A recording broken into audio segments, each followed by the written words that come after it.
Mumbai metro rail corporation ने मंगलवार को कहा कि आचार्य अत्रे चौक मेट्रो स्टेशन के अंदर पानी का रिसाव एक अचानक हुई घटना के कारण हुआ और इसे रोका नहीं जा सका। साथ ही जोर देकर कहा कि भूमिगत मेट्रो प्रणाली में कोई सुरक्षा मुद्दा नहीं है।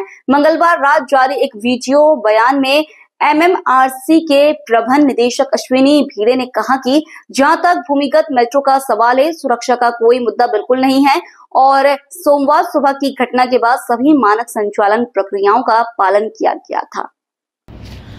मुंबई मेट्रो रेल कॉर्पोरेशन ने मंगलवार को कहा कि आचार्य अत्रे चौक मेट्रो स्टेशन के अंदर पानी का रिसाव एक अचानक हुई घटना के कारण हुआ है। अश्विनी भिड़े ने कहा कि जहां तक भूमिगत मेट्रो का सवाल है, सुरक्षा से जुड़ा कोई मुद्दा नहीं। सोमवार सुबह की घटना के बाद सभी मानक संचालन प्रक्रियाओं का पालन किया गया। सोमवार को मुंबई में भारी बारिश के कारण शहर के पहले भूमिगत मेट्रो कॉरिडोर, जिसे एक्वा लाइन के नाम से भी जाना जाता है, कॉन्कोर्स और प्लेटफॉर्म स्तर पर मध्य मुंबई के वर्ली नाका में आचार्य अत्रे चौक मेट्रो स्टेशन में बारिश का पानी घुस गया। इस घटना से कॉरिडोर पर यात्रियों की सुरक्षा को लेकर चिंताएं बढ़ गई और राजनीतिक विवाद भी शुरू हो गया। भिड़े ने करीब 5 मिनट के वीडियो बयान में कहा, यह एक बार होने वाली घटना थी। उन्होंने कोलाबा बीकेसी आरए के बीच 33 किलोमीटर लंबे भूमिगत गलियारों पर यात्रियों को सुरक्षा का आश्वासन दिया। उन्होंने कहा कि इस घटना को रोका नहीं जा सकता क्योंकि यह अचानक घटी और मात्र 1.5 घंटे में लगभग 90 मिमी बारिश दर्ज की गई। नमस्कार, मी Ashwini Bhide, managing director of Mumbai metro rail corporation. काल 26 मेला सकाळी 9:30 ते 10:30च्या दरम्यान मुंबईमध्ये जो अतिवृष्टी झाली आणि एका तासामध्ये जवळजवळ 90 मिलीमीटरचा पाऊस, त्याच्यामुळे मुंबई मेट्रो लाईन 3 या भूमिगत मेट्रोच्या आचार्य अत्रे चौक या स्थानकामध्ये पाणी शिरलं। त्याची दृश्य प्रसारमाध्यमांनी प्रसारित केली। ती पाहिल्यामुळे लोकांच्या मनात थोडीशी भीती आणि शंका निर्माण झाली असू शकते।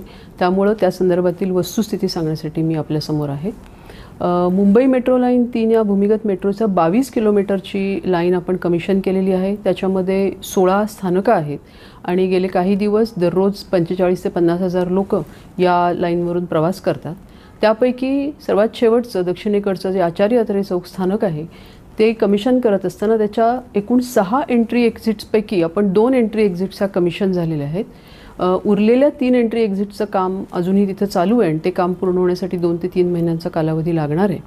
त्यापैकी एका एंट्री एक्झिटसाठीचं जे अंडर कन्स्ट्रक्शन एंट्री एक्झिट होती, त्याचं पिट होतं, त्याच्या भोवतीची जी स्टॉर्म वॉटर ड्रेन यंत्रणा आहे, ती अतिवृष्टीमुळं आणि त्याच्या मागोमाग झालेल्या हायटाईडमुळं ही ओव्हरवेल्म झाली आणि त्या पूर्णपणे भरून गेल्यामुळं त्याच्यातून पाण्याचा विसर्ग जो समुद्रात व्हायला पाहिजे तो न होता, तो मेट्रो स्थानकाचं जे अंडर कन्स्ट्रक्शन पिट होतं त्याच्यामध्ये हे पाणी आलं आणि जवळजवळ एका तासाभरामध्ये 11 लाख लिटर पाणी त्या लहानशा पिटमध्ये जमा झालं आणि त्यामुळं त्याला जाण्यासाठी जागा नसल्यामुळे हे सगळं पाणी स्थानकामध्ये आतमध्ये शिरलं।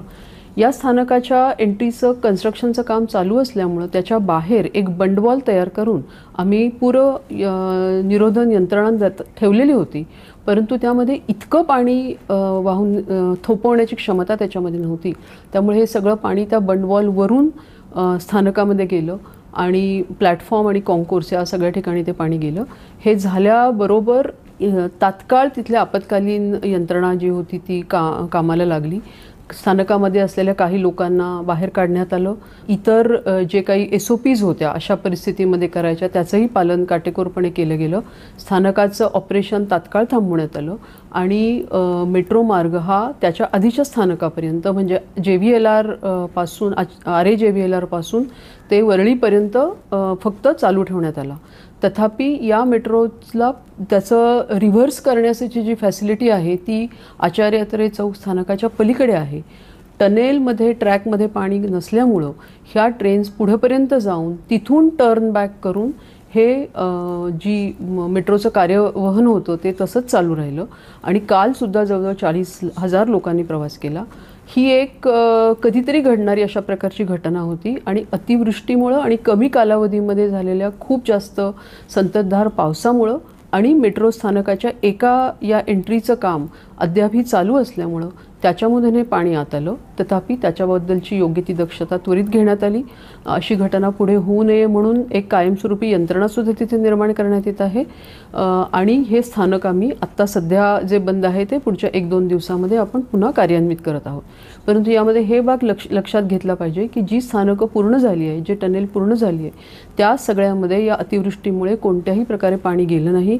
किंबहुना कालसुद्धा आणि आजही लोकांनी त्याच्यामधून अतिशय सुरक्षितपणे प्रवास केलेला आहे. त्याच्यामुळे याच्यामध्ये दिसणारी दृश्य ही थोडीशी शंका निर्माण करणारी जरी असली तरी लोकांनी त्याच्यामध्ये कुठल्याही प्रकारची भीती किंवा गैरसमज बाळगू नये हे या निमित्ताने मला सांगायचं आहे.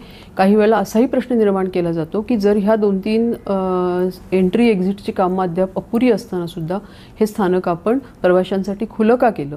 कारण हे स्थानकाचं काम सगळं पूर्ण झालेलं आहे. 2 एंट्री एक्झिट्स ज्या आहेत त्या प्रवाशांसाठी सध्या जी रायडरशिप आहे त्यासाठी त्या पुरेशा आहेत.